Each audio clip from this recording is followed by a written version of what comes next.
Allô? Allô? Oui. Bienvenue, monsieur Adan Mohamed Abdou sur les ondes de la DDC. Vous êtes le premier vice-président de l'ARD et secrétaire général de l'Union djiboutienne du travail. Monsieur, ma première question serait quelle est l'origine de la crise qui traverse l'ARD aujourd'hui? L'ARD ne traverse pas une crise. L'ARD ne traverse pas une crise, mais il y a un membre de l'ARD qui a rejoint le pouvoir. Donc, qui a rejoint le pouvoir et qui a joué avec le pouvoir pour pouvoir cloner notre parti. Donc, oui. il a fait un congrès préfabriqué et sponsorisé par le pouvoir. Donc, il n'a eu au congrès aucun membre de l'ARD. Donc, il a fait, comme nous avons dit dans notre communiqué, une réunion privée faite pour lui et par lui. Donc, et après, il s'est autoproclamé président de l'ARD. Et de facto, il s'est dit aussi président de l'USN.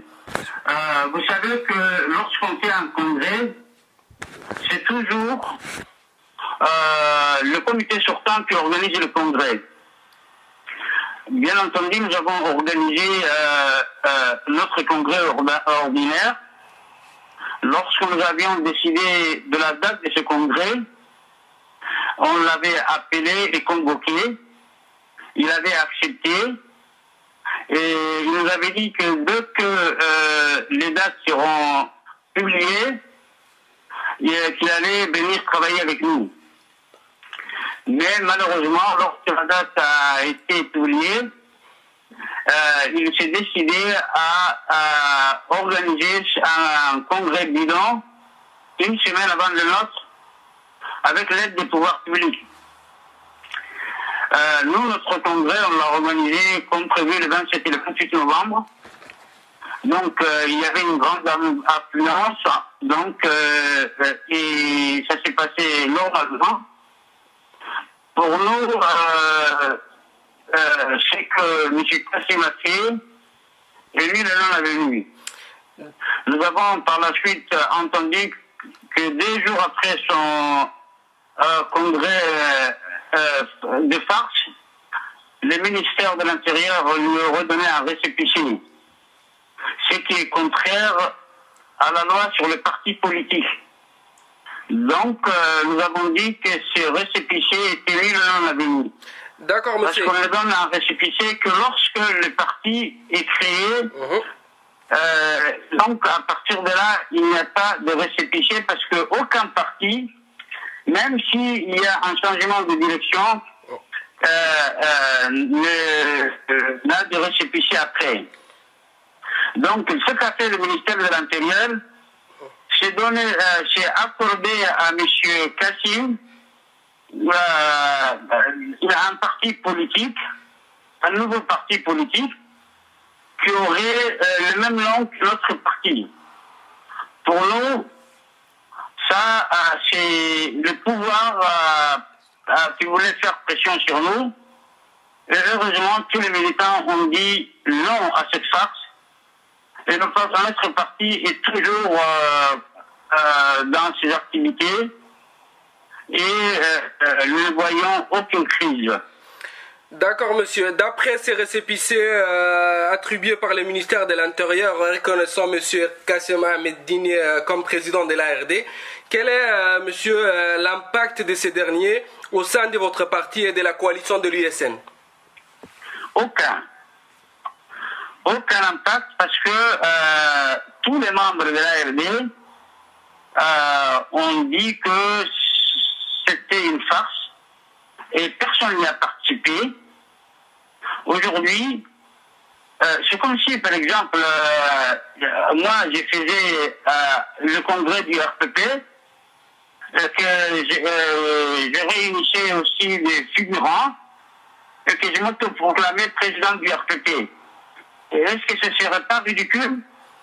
D'autre part, c'est vrai que c'est son père, le regretté Ahmeddine, qui avait créé ce parti, mais nous rappelons que M. Ahmeddine n'était pas un émir et l'ARD n'est pas un émirat. Tout à fait, monsieur. Est-ce qu'on peut parler ou peut-on dire qu'il y a eu clonage de l'ARD par les partis au pouvoir? C'est une tentative de clonage, mais il faut savoir que le parti, ce n'est pas un récépissé, ni un bonhomme qui s'autoproclame président, mais le parti, c'est des membres, c'est tous les gens qui sont derrière ce parti. Il a aussi dit qu'il était de facto président de l'ISN. Or, dans notre charte, l'ARD n'est pas automatiquement président de l'ISN. Il faut que celui qui devient président de l'ISN doit être élu par les membres de la coalition de cette partie politique que compose l'ARD. Donc lui, il s'autoproclame président de l'ARD, ensuite président de l'ISN, et pourquoi pas président de la République pendant qu'on y est? C'est ridicule. Tout à fait, monsieur Aden Mohamed Abdou. Est-ce que les autres partis de votre coalition, c'est-à-dire de la coalition de l'ISN, sont à l'abri de ce qui vous arrive aujourd'hui? C'est possible que le pouvoir projette aussi de vouloir cloner les autres partis, mais vous savez que le clonage, c'est la spécialité du pouvoir djiboutien qui a fait son temps depuis les années 90. Ils ont cloné le PRD à 5 reprises. Mais le MRD qui a pris la place de ce parti existe toujours malgré qu'il a été interdit. Donc le PND aussi a été cloné à 3 reprises, mais malgré cela, elle a toujours existé. Et donc le pouvoir a été obligé de reconnaître le regretté Adel Roblé qui vient de mourir, et on avait annoncé qu'il était bien le président du PND. Donc ce sont des manières archaïques qui n'ont plus sa place dans le paysage politique djiboutien, que tout le monde rejette. Rien ne fera. Le peuple djiboutien à 80% est derrière l'USN, et donc nous resterons toujours ensemble, et donc on ne peut pas nous diviser, on ne peut pas nous cloner, et on ne peut pas faire disparaître une réalité populaire de cette ampleur, non seulement reconnue aujourd'hui au niveau national, mais au niveau international. Bien entendu, comme vous avez entendu,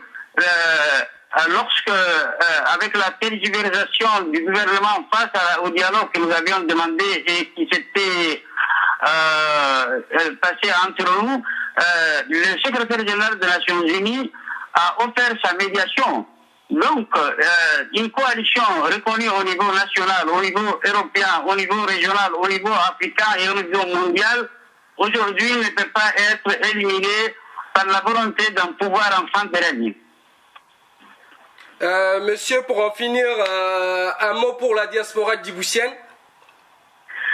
Pour la diaspora djiboutienne, ce que nous leur disons, ce qui se passe à Djibouti, la diaspora djiboutienne doit comprendre que c'est fait pour tromper surtout l'opinion internationale, parce qu'à Djibouti, personne ne s'y trompe. Donc, nous leur demandons d'être vigilants et d'être toujours aux côtés de l'opposition regroupée au sein de l'USN et de soutenir les actions qui ont été faites, les partis qui seront ou qui sont déjà agressés par les pouvoirs. Votre solidarité, nous y tenons beaucoup, et elle marque aussi la défaite des tentatives de pouvoir, et il faut que vous dites au niveau de toutes les instances, dans tous les pays où vous êtes, que ce qui a été fait est une farce, et que le gouvernement djiboutien n'est pas sérieux, et il faut que le monde entier sache que ces pratiques doivent prendre fin. Merci bien monsieur Adan Mohamed Abdou de nous avoir accordé cet entretien. Je rappelle, vous êtes le premier vice-président de l'ARD, l'Alliance républicaine pour le développement, et le secrétaire général de l'Union djiboutienne du travail. Et membre du Haut Conseil de l'USN. Et membre du Haut Conseil de l'USN, bien dit monsieur. Merci encore. Et aussi vice-président de l'Assemblée nationale de l'OGT. Tout à fait monsieur. Merci bien et merci encore de nous avoir accordé. Ok, c'est moi qui vous remercie. Ok, bye. Ok, bye.